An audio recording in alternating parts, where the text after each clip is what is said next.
7 dní v kocke, akcia Očistec je už aj v Maďarsku. Má zničiť Orbána. V rubrike 7 dní v kocke zo dňa 24. júla 2026 komentujeme hlavné témy týždňa. Maďarský očistec.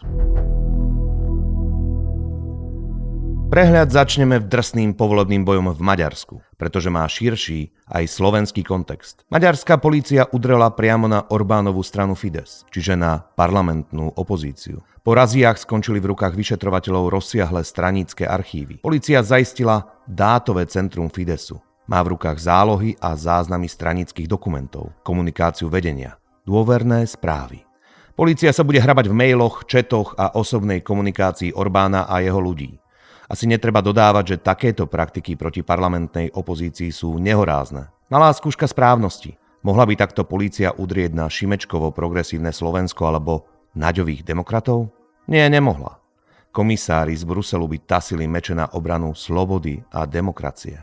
V prípade honu na Orbána je Brusel ticho. Pritom sa dejú ohavnosti, aké nemajú obdobu. Nová vládna moc hromadne likviduje všetkých Orbánových ľudí. Aj riadne zvoleného prezidenta štátu, ktorý mal mandát do roku 2029. Bol politicky popravený po bleskovom znásilnení ústavy. Súbežne s tým vláda a silové zložky rozbehli rozsiahle čistky. Ľudia prepojení s Fidesom dostali na výber. Buď sa zlomia, otočia a pristúpia na spoluprácu, alebo skončia v rukách vyšetrovateľov. Časť z nich okamžite prikývla a spolupracuje. Druhá časť je na úteku z krajiny. Zvyšok má skončiť v zovretí vyšetrovateľov. Oficiálnym motívom je boj proti korupcii. Iste, čiastočne to sedí. Pozadie Fidesu je skorumpované. Podozrenia treba vyšetriť. No asi nie brutálnymi metódami, ktoré majú zlikvidovať opozíciu. Skutočným motívom nie je zápas s korupciou, ale vynúcovanie poslušnosti. A ničenie tých, ktorí sa nepodvolili. To, čo sledujeme v Maďarsku, nie je len povolebný boj. A nie je to ani odvetná výprava proti Orbánovi. Je to pokus zničiť a vypáliť z povrchu zeme národné, suverenistické strany a národnú oligarchiu, o ktorú sa opieral Orbánov Fidesz. Dôvody nie sú vnútropolitické, ale geopolitické. Kto stojí v ceste západným globalistom a progresívcom, ten má byť izolovaný kdesi na okraji ihriska. A ak je prisilný, má byť zničený. Nielen politickými nástrojmi, aj kriminálnymi. Terčom razí sú spravidla tie sily, ktoré presadzujú suverenistickú politiku a ktoré vystupujú ako protiváha progresivizmu. Tak toto bolo pri vyšetrovaní Babiša v Česku, Fica na Slovensku, Kurza v Rakúsku a napokon aj Trumpa v Spojených štátoch. Dnes má hlavu na kláte Orbán. Môžeme očakávať tie najtvrdšie praktiky. Orbán bol a je z pohľadu globalistov mimoriadne nebezpečný. Dokázal presne to, čo sa zakazuje. Presadil národnú stranu ako dominantnú silu. Podporil domácu národnú oligarchiu ako silného hráča v ekonomike a financiách, čo mal byť krvný obeh globalistov. Popri progresívnych médiách sa v Maďarsku presadili aj národné a konzervatívne, hoci aj za cenu manipulovania štátnej televízie. Popri tom ešte Orbán vybudoval sieť národných mimovládok, think tankov, konzervatívnych inštitútov a nakoniec sa pokúšal expandovať za hranice, frakciou Patrioti pre Európu. Tá mala byť alternatívou proti zabehanému a morálne prehnitému bruselskému klanu okolo Lejenovej a Kalasovej. Jednoducho, Orbán bol veľmi dlho silný národný hráč. Nebál sa nahlas spochybňovať migračné dúhové a vojnové blúznenie v EÚ. Kritizoval a blokoval politiku rozširovania NATO, ktorá prispela k vojne v Európe. Odsudzoval sankcie, ktoré potápajú európsku ekonomiku. Odsudzoval politiku vyzbrojovania Ukrajiny alebo zákazy mierových rokovaní s Ruskom. Pokúšal sa presadzovať národný a európsky záujem. Roky v tom bol pomerne úspešný. Teraz prichádza protiúder druhej strany. Cieľom je celkom vyhľadiť, zničiť národné sily aj s ich koreňom a podriadiť Maďarsko v bruselskej drezúre. Tou druhou stranou nie je nejaký Péter Maďar. Je to len figurka, ktorá s masívnou finančnou podporou západných spojencov dokázala zosadiť Orbána a ktorá vlastne ani nemá vlastnú stranu, vlastný tím, vlastnú politickú základňu. Po voľbách sa Maďar bezmocne poškriabal za uchom a povolal do vlády odborníkov, čiže zálohy z radou progresívnych kádrov. Sú to ľudia, ktorí boli cez siete mimovládnych agentúr a inštitútov napojení na zahraničné financovanie. Z Londýna, Bruselu a za Bidena aj z washingtonských fondov USAID. To oni boli roky skutočnou opozíciou proti Orbánovi, nie nejaký Maďar, o ktorom sme 3 roky dozadu nič nepočuli. Dnes sa dočkali príležitosti a budú robiť to, k čomu boli vychovaní. Budú bojovať proti vnútornému nepriateľovi, aby sa už nikdy nikto neopovážil vybočovať z londýnskej a bruselskej bojovej línie. Orbánovi budeme v tomto zápase držať palce, aby sa nenechal zlomiť, umlčať, vymazať z politickej mapy. Korupcia? Nech sa vyšetrí a potrestá. No pokusy hromadne likvidovať opozíciu a národné strany, to dúfajme, ostane len naivným želaním Maďarových pánov. Ostaneme opatrní optimisti. Národné sily nikdy a nikde nie je možné celkom dotla vymazať. Bolo by to proti prírode. Čudné priznanie Kubinu. Dobre zorientovaný pozorovateľ si určite všimol, že udalosti v Maďarsku majú miernu podobnosť s udalosťami na Slovensku. Myslíme tým éru za Matoviča, Lipšica a Čurilovcov. Medzi týmito dobre zorientovanými pozorovateľmi bol aj advokát Čurilovcov Kubina. Policajnú raziu proti Fidesu komentoval takto. Tisztítőtűz, po maďarsky očistec. Podľa popisu sa naši susedia Slovenskom nielen inšpirovali, ale ako múdri ľudia sa aj poučili z našich chýb a namiesto postupného osekávania chápadiel chobotnice jej rovno dali úder do hlavy. Po prvom prečítaní pôsobí tento komentár nevinne, po druhom nie. Kubina, advokát stíhaných Čurilovcov, priznal niečo, čo zrejme priznať veľmi nechcel. Konkrétne, Kubina priznáva, že motívy vyšetrovateľov NAKA, v tom čase Čurilovcov, boli politické. Cieľom bolo zničiť chobotnicu, Smer, no nešlo sa na to priamo, ale sériou útokov na jej chápadlá, oligarchov a ich ľudí v polícii a prokuratúre. Kubina vlastne povedal to isté, čo roky hovorí Smer a obhajoba osôb, ktoré sú stíhané v kauze Očistec. Úlohou Čurilovcov bolo bojovať proti Smeru, pričom mu nezaťali priamo do hlavy, ale najskôr len do ramien. Stíhaní boli oligarchovia s väzbami na Smer. Strčili ich do väzby, kde sa mali zlomiť a udávať poskokov Smeru z kľúčových úradov. Potom strčili do väzby poskokov Smeru. S tým istým očakávaním, že sa zlomia a začnú udávať lídrov Smeru.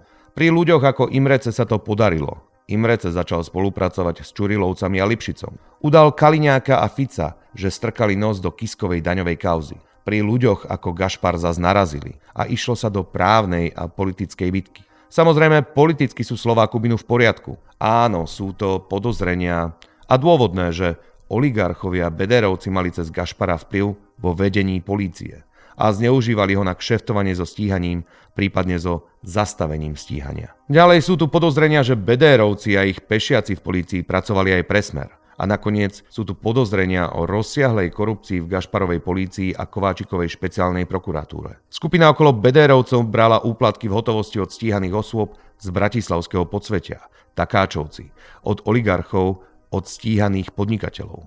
To všetko treba vyšetriť a bez politických predsudkov. Padni komu padni. Na druhej strane v právnej rovine, a tá je pri stíhaní rozhodujúca, sú slová Kubinu podozrivé. Kubina je právnik a je advokát stíhaných Čurilovcov, ktorým sa vyčíta, že boli politicky zaujatí. Jeho priznanie, že za prácou NAKA bol politický motív, je zbytočná, nevinútená chyba. Náznaky, že Smer je sesterská chobotnica Fidesu, ktorej sa malo udrieť do hlavy hneď po voľbách 2020, sú od advokáta Čurilovcov veľmi nešťastné. Motívy vyšetrovateľov majú byť vždy čisto kriminálne. Ak sú aj politické, tak tu už nejde o výkon spravodlivosti. Ide o zaťahovanie polície do politického boja. A to by malo byť nepriateľné nielen za Gašpara, ale aj za Hamrana a za demokratov. Nie? Zaťahovanie polície do politického boja, ako to bolo za Gašpara a Bederovcov, je zločin. Zaťahovanie polície do geopolitického boja je tiež zločin. A z vyššieho poschodia. Zelenského postavenie slabne. V ukrajinskom vedení sa v priebehu pár dní udiali dramatické zmeny. Vnútropolitické boje ukazujú, že postavenie Zelenského ďalej slabne. V skratke, Zelenský sa rozhodol vymeniť ministra obrany Fedorova. Fedorov je reformista a inovátor západného strihu. Pripisujú sa mu úspechy pri nasadzovaní dronov a umelej inteligencie od Palantíru pri útokoch na Rusko. Popri tom sa čoraz viac dostával do konfliktov s nepopulárnym generálom Syrským, čiže so Zelenským, lebo Syrský bol od začiatku Zelenského figúra. Okamžite po odvolaní Fedorova a celej vlády nasledovali masové protesty. Ruské médiá za tým videli väzby Fedorova na Serešovcov a na protikorupčné agentúry, ktoré išli po krku Zelenského ľuďom. Tieto špekulácie však nie sú podstatné. Podstatné je, že Zelenský musel opäť ustúpiť. A na tom istom ihrisku, pod tlakom protestov, domácich a zahraničných, odvolal aj Syrského. Je to do veľkej miery pokračovanie príbehu z minulého roka. Zelenský sa vtedy zrazil s protikorupčnými úradmi NABU a SAPO.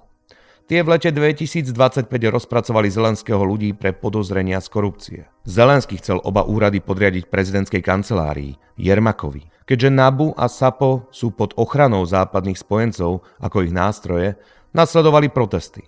Zelenský musel ustúpiť. Krátko na to musel obetovať šéfa prezidentskej kancelárie Jermaka. Oficiálny dôvod? Podozrenia z korupcie. Neoficiálny dôvod? Američania tlačili na odchod Jermaka, oslabenie Zelenského a na jeho výmenu za Budanova. Lebo ten dokázal eufemicky povedané pozornejšie načúvať radám amerických spojencov. Zelenský minulý rok vyšiel z pozičných bojov oslabený. Tento rok problémy pokračovali. Minister Fedorov, obľúbený hlavne medzi západnými a európskymi spojencami, si vybudoval malé impérium. Spolu s Palantírom, jeho zbraňami umelej inteligencie a dovozom dronov sa presadil ako jeden z rozhodujúcich a veľmi perspektívnych hráčov. Európa pri dronových útokoch na územie Ruska tlieskala. Popri tom začal Fedorov uvažovať, že sa pozrie na korupciu v ukrajinskej armáde. Nemuselo to byť z lásky k spravodlivosti. Skôr za tým mohla byť jeho rivalita s generálom Syrským a s jeho šéfom Zelenským. Zelenský skúsil pritiahnuť opraty. Neúspel. Do hry vstúpili verejné protesty organizované mimovládnymi agentúrami. A možno aj chápadla NABU a SAPO ako nezávislých bojovníkov proti korupcii, zlu a temným silám. Zelenský musel obetovať svojho generála vo vedení armády a tlak na návrat Fedorova do funkcie ministra pokračuje. Žiadajú to, zatiaľ potichu, európski spojenci. A žiada to aj ulica. Verejné protesty pokračujú. Ak to trochu zjednodušíme, je to zrážka nacionalistov okolo Zelenského s modernistami západného typu. Na zrážke klanov a frakcií je smutné, že nejaká z nich neponúka to najdôležitejšie. Realistický mierový plán. A snahu rokovať s Ruskom o dohode. Bolo to tak v roku 2014, keď ukrajinská armáda spustila vojenské operácie na proruskom Donbase. A je to tak aj dnes, keď Donbas stráca. Spory sa vedú len o to, akým spôsobom míňať miliardové vojnové šeky, ktoré na Ukrajinu vrhá Európa. A akým spôsobom eskalovať vojnu, ktorú Ukrajina nedokáže vyhrať. Ešte smutnejšie je, že podobne sú na tom aj frakcie v Európe a v západnom svete.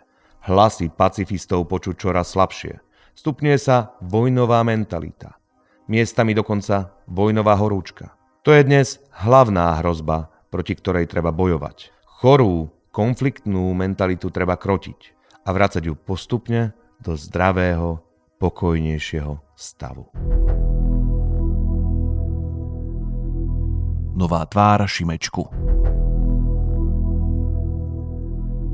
Na záver ešte spomenieme bulvarizáciu opozičnej politiky. Už sa o to nestará len majster Matovič.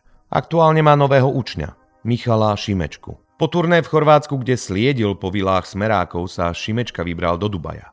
Oprášil tam staré informácie o luxusnom apartmáne počiatkovcov. Počiatek už so smerom veľa nemá, ale prečo nerecyklovať niečo, čo kedysi fungovalo? Nová komunikačná kampaň PS je otravná, vo všetkých významoch slova. Videá PS sú pritom po remeselnej stránke urobené dobrá. Bulvárny obsah s bulvárnym tónom zaberajú. Vily, majetky, zlodeji, príživníci. Odveta za kauzu Marty Šimečkovej. Na to DAO spravidla reaguje so záujmom a s krvou v očiach. Je to mobilizačné a mohlo by to osloviť aj zo pár voličov Matoviča. Im sa tento typ politiky, ktorá sídli v žlčníku, nesmierne páči. V PS sa možno tešia, že novou kampaňou zaberú na dvoch frontoch. Proti Ficovi a aj v súťaži s Matovičom, ktorého chcú prekričať a vytlačiť do kúta. Skúšajú to, testujú to, uvidia. Otravný je však kontext. Sledovať Šimečku, ako sa afektovane štilizuje do role rázneho lídra s pevnou rukou, je zvláštny typ zážitku. Počúvať ho, ako dokola točí o príživníkoch, Hoci príživnícku kauzu má jeho blízka rodina, je krátkozraké. Kauza Marty Šimečkovej nezmizne. Šimečku bude dobiehať. A napokon pozerať sa na to, ako PS slovníkom a vystupovaním padá na úroveň Matoviča, je trápne. Matovič zamoril politiku tupými leporelami o mafii, zločincoch, masových vrahoch. Videl ich aj v koaličnom partnerovi. Šimečka pokračuje krčmovými výlevmi o príživníkoch. To slovo opakuje ako posadnutý pri desiatkách terčov do bezvedomia. Dajme však nabok námet, scenár, strih aj réžiu. Najhoršie na tom celom je to hlavné. Obsadenie. A herecké výkony. Bulvarizácia v podaní škrobených elitárov. To je celkom nový politický žáner. Sebairónia? Ani nie. Skôr sebapoškodzovanie. Výkony PS, bojovníkov v službách dobra, pripomínajú starý vtip o dobrom a zlom dievčatku. Dobré dievčatko a zlé dievčatko sa vybrali na balkón súťažiť, ktoré opluje viac chodcov. Dobré dievčatko sa vyklonilo, zvesilo hlavu a trafilo 3. Zlé dievčatko netrafilo nikoho. A tak dobro opäť raz zvíťazilo nad zlom.